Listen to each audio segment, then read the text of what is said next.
Hi friends, welcome back. तो friends, अभी का वीडियो है गडकरी सरकास्टिक रिप्लाई, डम शेखर गुप्ता बेस्टी मोमेंट्स। अरे बाप रे, बेस्ट ऑफ गडकरी। तो चलो देखते हैं वीडियो।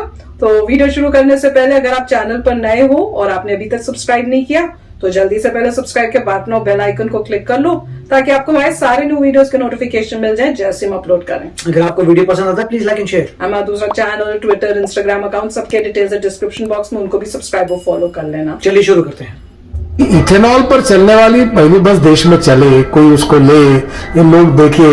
क्योंकि मैं तुम्हारे जैसे लोगों को कहता था कि इथेनॉल पे बस चलती तो विश्वास नहीं रखते थे। आपको अब 7 साल हो गए केंद्र सरकार में, उसके पहले आप राज्य में रहे, पहले बहुत अभी भी नौजवान है पर उस समय तो बहुत नौजवान थे। देखो, पहले बात तो ऐसा है कि आप मुझे परमानेंट नौजवान मानिए। हाँ बिल्कुल।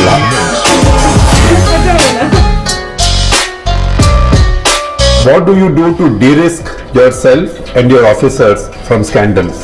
मैं एक भी आदमी से अगर कोई पैसे लूंगा तो आपसे छुपेगा नहीं। आप पूरा घूमते पूरा आप जाते रहते हो, मैं डरता नहीं किसी से। लेकिन आप अपने अफसरों को कैसे प्रोटेक्ट करते हैं? क्योंकि वो तो सब डरते हैं कल को सीबीसी आएगी, सीबीआई आएगी, सीएजी आएगी। अगर आप सही काम करोगे तो डरने का कोई कारण नहीं।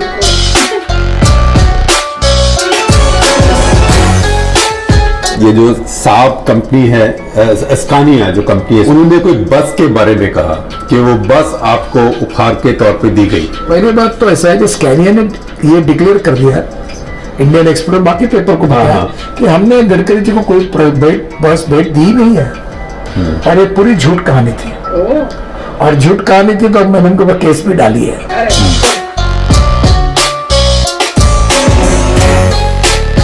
जो इस प्रकार की पत्रकारिता करते, एक बात आपके यहाँ भी आप ध्यान में लो, एक कोई आदमी गलत आरोप करता है तो कुछ लोग उसको छाप देते हैं और नीचे में लिख देते हैं कि इसमें अभी हमने गडकरी जी को कुछ पूछा नहीं है।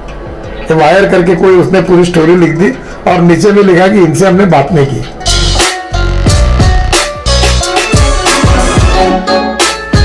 सेकुलर शब्द का अंग्रेजी डिक्शनरी में अर्थ क्या है? धर्मनिरपेक्षता नहीं है, justice with all and appeasement of none. तो अपीजमेंट होती कैसे है? हाँ, किस चीज को अपीजमेंट कहते हैं? नहीं, अपीजमेंट ऐसा है कि हमारे देश में विदेशी नागरिक घुसने के बाद हमारे यहाँ कुछ पार्टियां उनको नागरिकत्व देने की बात करती है और वोटिंग राइट देती है, उसका समर्थन करती है। ये एंटी नेशनल अप्रोच है।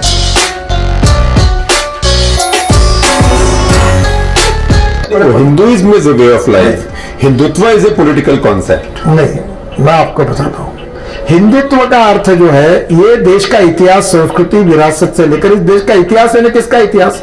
बहुसंख्यक हिंदू समाज का इतिहास ही है।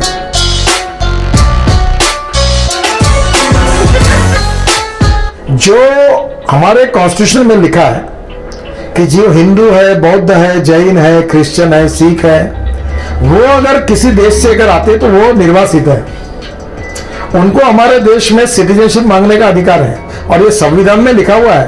देखो, मैं आपको बताता हूँ, इस देश में, वर्ल्ड में मुसलमान अगर कहीं जाता है, निर्वासित होता है, तो उसको जाने के लिए 100-200 देश है। नहीं देखिए, वो तो एक अलग नहीं, ऐसा नहीं है, मुद्दा मेरा पूरा होने दीजिए। पर इस देश के सिख, बौद्ध, जैन, इस देश के हिंदुओं को कहां देश है, कहां जाएंगे वो?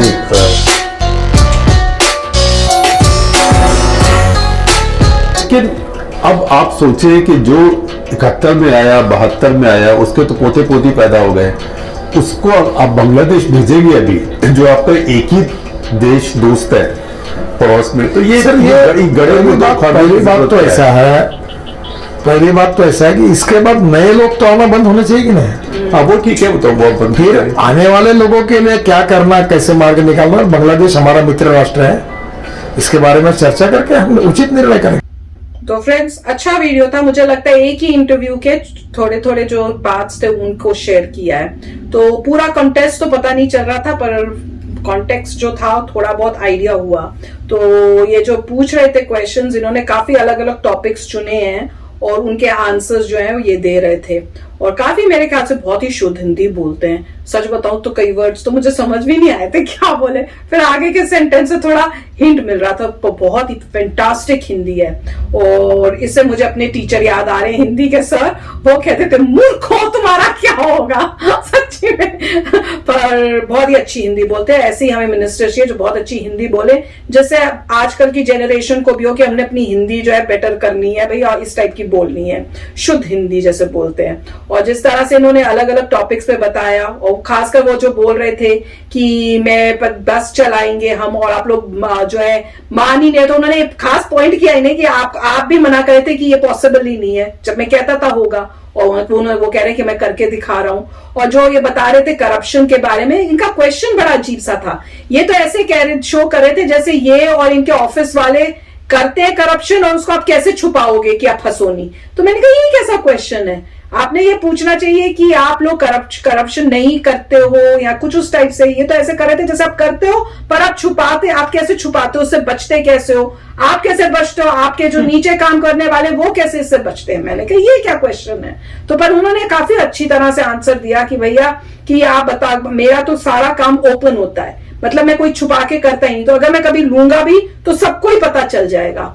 और वो कुछ बताया भी था, उनके साथ कोई इंसिडेंट हुआ है कह रहे थे, जैसे इसमें बताया कि, और उसको लिख भी दिया किसी न्यूज़पेपर ने या किसी ने, तो बस कि कुछ बस गिफ्ट में मिली, और उसके बाद वो कह रहे हैं कि मैंने केस किया। ऐसे करना भी चाहिए ताकि जो ऐसे मिस इन्फॉर्मेशन जो है पब्लिक में फैला रहे हैं उनके ऊपर हो और वो पूरे बैंकरप्ट हो जाए, ताकि आगे से कोई इस तरह से गलत काम नहीं करे। क्योंकि अच्छे लोगों को जो है ना गंदी लाइमलाइट में लाने की पूरी कोशिश होती है, क्योंकि तभी तो बुरे लोग आगे आएंगे और उनको करप्शन करने का मौका मिलेगा, गलत काम करके पब्लिक का पैसा जो है मिसयूज करने का मौका मिलेगा। तो काफी अच्छा वीडियो था। राइट, तो उसमें काफी अच्छी बातें की थी, स्पेशली एथेनॉल की बताए थे। एथेनॉल तो बहुत कॉमन है यूएस में भी कि कुछ ऐसी गाड़ियां होती हैं जिसमें एथेनॉल डल जाती है, मगर बहुत मतलब ज्यादा पॉपुलर नहीं है। तो फोर्ड बनाता है, काफी गाड़ियों से लिखा होता है एथेनॉल वगैरह आप डाल सकते हैं ज्यादा, और कई स्पेशल पेट्रोल पंप भी होते हैं, मगर वो ज्यादा चली नहीं चीज, वो सब ठप ही है। और उसके बाद जो है दो उन्होंने दूसरी बात कही थी, वो काफी अच्छा था, हिंदुत्व के बारे में जो बता रहे थे। और ये भी जो उन्होंने बताया था उसके लिए कि हिंदू जैन से वगैरह कहाँ जाएंगे, एक ही कंट्री है तो वहीं पर ही सारे आएंगे। और दूसरा ये भी बहुत अच्छी पॉइंट था कि देखिए अगर आप चोरी नहीं करते तो आपको डरने की जरूरत नहीं है। अगर आपने सब सही किया है, सब बढ़िया किया है, तो आप क्यों डरेंगे, किसी से डरने की कोई बात ही नहीं बनती। और जो डिफेमेशन सूट की, मतलब उन्होंने जो है किसी ने भी जो उनके लिए कुछ बोला था, उसमें अब ऐसा होता है कुछ न्यूज़पेपर ये कहते हैं देखिए कि हमने एक बंदे से बात की, उसने ये बोला, तो हम वो छाप रहे हैं सारी बातें वो उस बंदे ने कही और हमने कुछ भी वेरीफाई नहीं किया। तो यूएस में तो लॉ सूट हो जाएगा, क्योंकि न्यूज़पेपर को ये होता है कि जब आपने वेरीफाई किया ही नहीं तो आपने छापा क्यों। आप पहले वेरीफाई करिए, आप मेक श्योर करिए कि सही चीज है, फिर आप छापिए। जर्नलिज्म थोड़ा आपको देता है कि आप लोगों के बयान कर सकते हैं, मगर फिर आप दोनों अपोजिंग पार्टी दिखाइए। आप एक दिखाइए जो उनके बारे में अच्छा बोल रहा है और एक दिखाइए जो बुरा बोल रहा है, मगर दोनों पार्टीज। आप ये नहीं बोल सकते कि भाई हमने एक इंटरव्यू ली एक बंदे ने, उसने ये बोला, हमें छाप रहे हैं। ऐसा नहीं कर सकते आप। तो आपने छापा क्यों? क्योंकि आप पब्लिक में वो बात गलत बात कह रहे हैं। तो क्योंकि वो डायरेक्टली तो बोलेंगे नहीं न्यूज़पेपर वाले कि भाई हमारे व्यूज हैं, उन पे सू हो जाएगा। तो इसलिए वो क्या कर रहे हैं कि भाई एक बंदे ने बोला, तो वो भी अलाउड नहीं होता कि अगर एक बंदे ने आपने ओपिनियन बोला है तो आप दूसरे का भी ओपिनियन बोलिए, जिससे काउंटर बैलेंस हो जाए। या आपने इररिस्पॉन्सिबल स्टेटमेंट बोली, आपने वेरीफाई किया, क्या प्रूफ था आपको इसके पीछे? अगर आपके पास कोई प्रूफ नहीं, इसीलिए आपको कई न्यूज़पेपर दिखेंगे ओपिनियंस में लोगों के इस टाइप से कंट्रोवर्शियल आर्टिकल आते हैं, क्योंकि पहले क्लियर करते हैं कि ये ओपिनियन है, ये सत्य नहीं है, कुछ नहीं। मगर उस ओपिनियन में भी आपको कुछ फैक्ट्स लाने पड़ते हैं। अगर आप ऐसे ही कुछ लिखते रहेंगे तो लोग बोलेंगे तो न्यूज़पेपर यूजलेस है, इस न्यूज़पेपर में बकवास बातें आती हैं, फिर वो टैबलॉइड बन जाते हैं लोगों को, फिर दूसरी कैटेगरी हो जाती है पूरी कि तो टैबलॉइड है, पूरा बकवास है, इसके पीछे कुछ नहीं है, एंटरटेनमेंट के लिए पढ़ लीजिए, मगर कोई उसमें दम नहीं है। तो मगर एक रिप्यूटेड न्यूज़पेपर अगर करता है तो डेफिनेटली प्रॉब्लम में आ जाएगा। तो अच्छा वीडियो था। यस फ्रेंड्स, तो चलो चलते, मिलेंगे नेक्स्ट वीडियो में बहुत ही जल्द। Till then take care and bye bye. तो अगर आप मेरे इस चैनल पे नए हो तो जल्दी से सब्सक्राइब के बटन को हिट करो और बेल आइकन को क्लिक करो, ताकि आपको मेरा जब नया वीडियो मैं लगाऊं आपको उसके बारे में जल्दी से पता चल जाए।